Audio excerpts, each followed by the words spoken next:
Propósito é uma intenção estável de cumprir algo que seja pessoalmente significante e que leve a um engajamento produtivo relacionado a algum aspecto do mundo além de si mesmo. Complicado, né? Mas vamos por partes, vamos pegar essa frase longa e ir por partes para a gente poder entender com mais facilidade o que é de fato um propósito. Então, primeiro, propósito é uma intenção estável.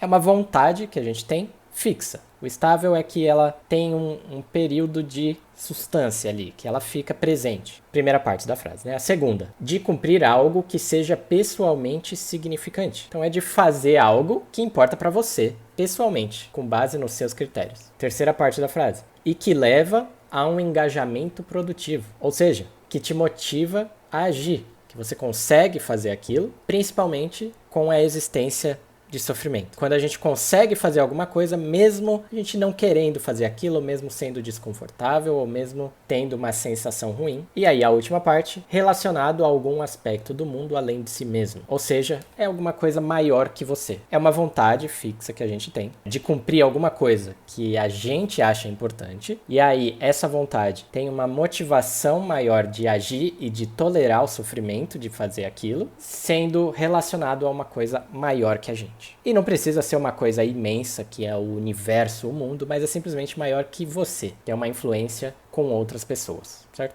Que a gente pode definir dessa forma.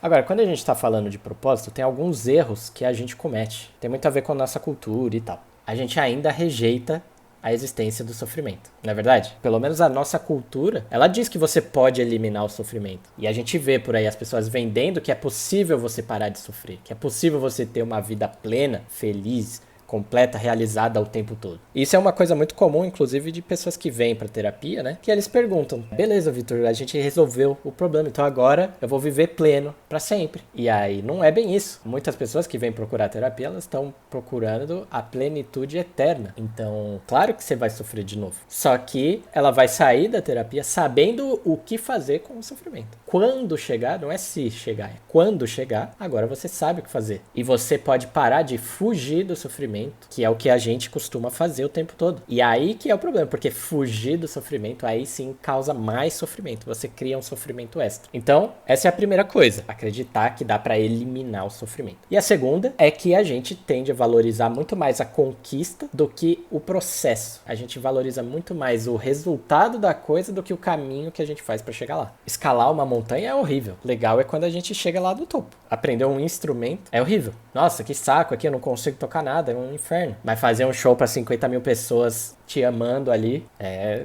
legal, né?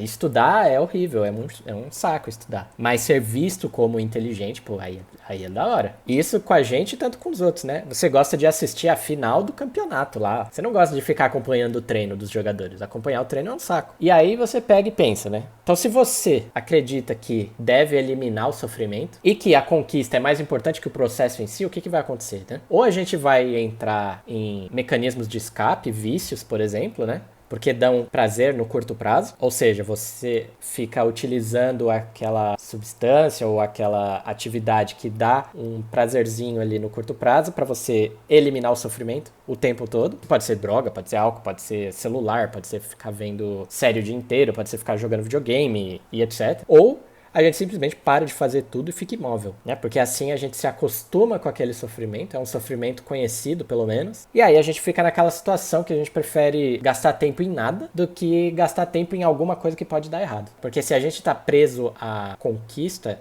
e não ao processo, dar errado vai causar muito sofrimento. E a gente tem a crença de que não deve ter sofrimento, então não vou fazer isso. É melhor ficar parado. Então ou a gente fica nessa busca incessante de prazer imediato, ou a gente simplesmente para de fazer qualquer coisa, porque qualquer atividade que dá errado vai causar muito sofrimento. Primeiro, a gente precisa aceitar a existência do sofrimento. E mesmo nas coisas boas, vai ter sofrimento. Tá? A sua mente ela não quer gastar energia à toa para fazer as coisas, para se desenvolver, para conseguir alguma coisa. Ela não quer mexer, porque essa é a função dela. Então é importante a gente tomar consciência disso, que, putz, a minha mente ela não gosta de fazer isso. Ela vai despertar hormônio, substância de desconforto no meu corpo, de sofrimento, mesmo nas coisas boas. Toma consciência e aceita. Porque se você não aceita, né? Se você acha que a vida não vai ter sofrimento, que você pode ter uma vida sem sofrimento, não tem como você criar um propósito. E aí o segundo ponto pra gente inverter é encontrar sentido no processo. Começar a olhar pro processo em vez da conquista e encontrar sentido ali. O que a gente faz quando a gente encontra sentido no processo? A gente justifica a existência do sofrimento. E aí você começa a perceber que pode escolher o seu sofrimento. Então a gente pode olhar até por esse lado. É meio bizarro falar desse jeito, né? Mas em vez de você escolher o menor sofrimento, você escolhe o sofrimento mais da hora. Começa a olhar para os tipos de sofrimento e fala, pô, esse aqui gostei desse, vou escolher esse sofrimento aqui, esse sofrimento. Pô, é minha cara. É minha cara, é esse aqui que eu quero. É aquele que você consegue encarar, que faz sentido pra você. Porque assim você não precisa de uma garantia, de um resultado positivo pra você continuar seguindo em frente. E aí, quando você começa a viver em função de um propósito ou mais, a quantidade de tolerância que você cria, de força que você cria pra conviver e lidar com o sofrimento é muito grande. E aí, naturalmente, fica mais fácil de aceitar e lidar com ele. Primeiro, é importante a gente entender que os humanos, naturalmente, a gente gosta de servir causas maiores que a gente. Tem uma função primitiva na nossa mente de viver socialmente, certo? A gente chegou aqui porque o ser humano é um ser social. Agora, só porque é uma questão maior que você, não quer dizer que precisa ser uma coisa gigante que vai salvar o mundo inteiro. É simplesmente uma coisa que vai além de você. Então você pode ter uma responsabilidade, um propósito que seja com seus amigos, com seu parceiro, né, namorado, namorada, marido, esposa, enfim, com sua família. Você pode também ter mais de um propósito. A gente não precisa ter, esse aqui é o meu, eu só tenho um, e é aquele bonitão que você põe assim na parede, você enquadra ele com brilho e tal, também não precisa ser. Porque, inclusive, eles podem mudar e mudam ao longo do tempo. Por exemplo, quando a gente é criança, a gente naturalmente tem propósito. E normalmente ele está relacionado aos pais e aos criadores. A gente passa por desconforto com muito mais facilidade quando a gente é criança. Se seus pais falam que você precisa ir para a escola, você vai. Por eles. Porque você não acha que tem que ir.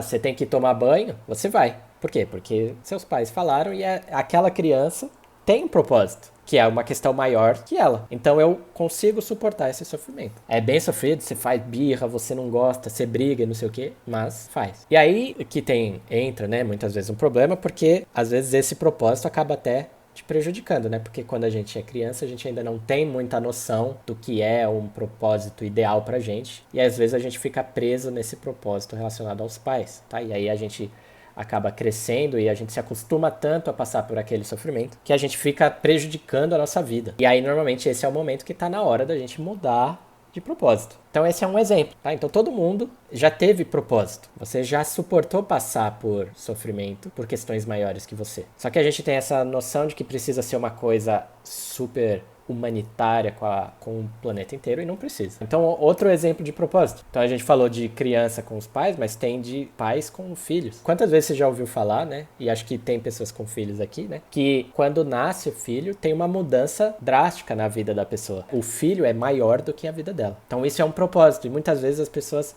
encontram um sentido para a vida dela e aí muda para positivo. E aí, se a gente pegar e falar, mas criar um filho é muito difícil, é muito sofrido. Você tem que fazer um monte de sacrifício. É caro pra caramba, ainda mais hoje em dia. E mesmo assim, se você perguntar, a pessoa vai falar que melhor coisa que aconteceu na minha vida. Minha vida mudou a partir daquele momento. É difícil? Se você perguntar, é difícil? Tem vezes que você tá puto, que tá cansado, que tá esgotado, não sei o quê. A pessoa vai falar, nossa, eu fico putaço com meu filho, ele é um saco, ele me enche o saco, me atazana. Mas vale a pena? Vale, nossa. Fácil. Por quê? É um propósito que a gente criou que aumenta a tolerância para o sofrimento. É uma questão maior do que você, que permite que você aguente o cansaço, a raiva, a dificuldade financeira, enfim. Quantas vezes a pessoa para de fumar porque ela ficou grávida? E ela já tentou parar de fumar várias vezes, não conseguiu, e aí ela fica grávida e ela consegue parar. Então o filho é um exemplo muito comum de onde as pessoas encontram propósito. Mas aí que entra o problema, porque muitas vezes o propósito dos pais se mantém nos filhos para sempre. E filhos crescem, eles vão fazer outras coisas, vão sair de casa, vão ter as suas próprias vidas. E aí, se a pessoa ficar presa àquele único propósito, que era o filho, a pessoa pode começar a ter um problema, porque aí o propósito dela não vai estar sendo preenchido. Ela não vai ter mais o que fazer para preencher aquele propósito. Ou muitas vezes o que ela vai fazer vai ser ruim pro filho dela ou pra filha dela. Agora, outra coisa que muitas pessoas encontram propósito, né, é em religião. Obviamente, faz sentido a gente ter diversas críticas à religião, né? Religião, em geral, não é 100% ótima, ela tem diversos problemas, mas a gente não pode ignorar o fato de que a religião traz propósito para muita gente. E por que isso costuma acontecer? Porque a religião, ela vem e fala, tá aqui, ó, um propósito para você. É isso aqui, ó, você não precisa criar. E muitas vezes para aquela pessoa faz sentido. E se faz sentido, a vida dela vai melhorar, independente de qualquer religião. Agora, obviamente, tem muitas religiões que acabam causando problema para a pessoa também, ou pelo menos para as pessoas ao redor, porque como já vem um propósito definido, tem muitas regras que não fazem sentido, como nos casos de preconceitos, né, que algumas religiões têm preconceitos, ou com outras religiões, ou com algum tipo de pessoa. Primeiro, é importante a gente falar sobre a palavra encontrar, porque essa é a frase que a gente usa, né? Como que eu encontro um propósito? Essa palavra encontrar, ela pode dar a sensação de que ele tá por aí, flutuando, e tá só esperando ali você pegar ele. E não é assim que funciona. O que a gente tem que fazer é nos colocar em situação que permita a gente de encontrar alguma coisa. É você se expor à possibilidade e se colocar à disposição de encontrar o propósito, de ele se apresentar para você. Porque, né, se a gente pensar como que a gente encontra um emprego, mesmo se a gente usa a palavra encontrar um emprego, a gente não tá acreditando que vai aparecer assim um emprego do nada. Quando a gente quer encontrar um emprego, o que a gente faz? Tem que mandar currículo, tem que fazer contato, tem que divulgar seu trabalho, tem que se colocar na situação de poder encontrar um emprego. Como que você arranja um namoro? Você tem que se colocar em situação que vai permitir que uma pessoa te encontre e você encontre uma pessoa. A namorada lá, seu namorado, futuro namorado, não tá lá te esperando. Que hora que vai aparecer aqui o meu namorado? Não, você tem que fazer coisas que vão permitir que você encontre alguém. E o propósito é a mesma coisa. Então a gente pode encontrar um namorado em qualquer lugar. A gente pode encontrar um amigo em qualquer lugar. Então ele pode aparecer até num filme, pode aparecer na terapia, pode aparecer numa conversa, pode aparecer numa viagem, enfim. Mas você tem que fazer essas coisas. E você tem que fazer coisas diferentes também. Não adianta a gente, bom, eu vou ficar só fazendo essa coisa aqui até ele chegar. Vamos lá, a primeira coisa pra gente encontrar o propósito é a gente responder algumas perguntas. Então começa a pensar, por exemplo, o que é importante pra você? Às vezes a gente não pensa no que é importante pra gente, mas tem coisas que são importantes. Trabalhar é importante para você? Ganhar dinheiro é importante? Ter amigos? O que você sente que é valioso? Que você, meu, isso aqui é bom. Pensa nisso. O que é importante para você? Depois você pensa quem é importante para você. É a sua família? É seu amigo? É seu parceiro? Enfim, quem que é importante para você? E se você for uma pessoa que você não acredita que, né, ou você não tem essas pessoas, não tem problema. Mas será que, por exemplo, se você está deprimido, será que você não acha importante outras pessoas deprimidas? Você não acha que essas pessoas são importantes para você? Pessoas que passaram por experiências parecidas que você, será que elas não são importantes? Você não consegue ver a importância nelas? Talvez pode ser o seu cachorro, os animais, enfim. Quem que é importante para você? Outra pergunta que é importante a gente responder é qual que é a sua maior dor? Individualmente mesmo. Que dificuldade que você tem? Pode ser uma dificuldade que você tem há muito tempo, que você não conseguiu resolver, que você não consegue superar, enfim. Qual é a principal dor que você tem, tá? O que você passou de difícil, de complicado, ou o que tá te causando muito sofrimento e você não tá conseguindo lidar? Qual que é essa dor? E aí você pode olhar para o mundo e ver que injustiça você vê no mundo e que te chama a atenção, que te fisga, que te pega. Talvez seja alguma questão com o meio ambiente, talvez seja alguma questão com preconceitos, ou talvez seja simplesmente a situação de pessoas deprimidas ou de pessoas com vícios. Enfim, o que pra você olha e vê essa injustiça, não gosta, essa aqui me incomoda. Talvez seja a vida difícil que a sua família leva. Pô, eu acho injusto a minha família ter dificuldade de ganhar dinheiro, por exemplo. O que você não acha legal, que você acha que não deveria estar acontecendo e tá ao seu alcance ali? O que essas perguntas fazem? Então, o que é importante pra você, individualmente, e quem é importante pra você? Então, o que é importante para você e o que vai além de você? Qual é a sua maior dor e qual é a injustiça que você vê no mundo? Tem a individual e tem a maior que você. E aí você